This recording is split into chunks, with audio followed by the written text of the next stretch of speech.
Welcome to Luca and Miguel. Enjoy the video. In this video, I will explain how to change your BMW X3 remote battery.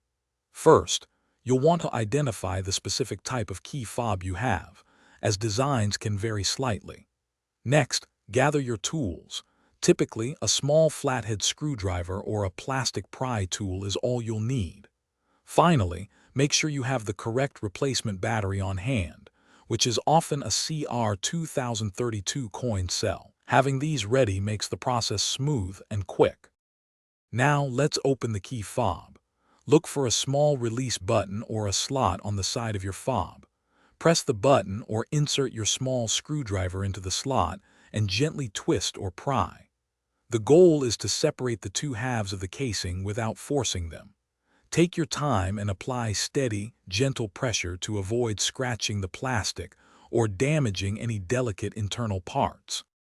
With the key fob open, you'll see the old battery. Before you remove it, take a quick mental note or a picture of its orientation, specifically which side is facing up. This ensures you insert the new battery correctly.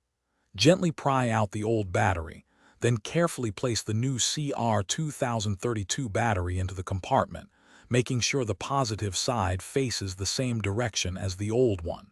It should fit snugly. Once the new battery is in place, carefully align the two halves of your key fob and snap them back together. You should hear a satisfying click as they lock into position.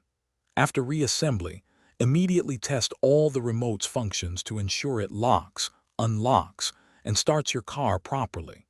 If you're looking for other great deals or want to grab a little Trees Black Ice air freshener for your car, check out the links in the description below. It's a simple fix that saves you a trip to the dealership and keeps your BMW X3 remote working perfectly. Thanks for watching and please subscribe. It's the best investment you'll ever make.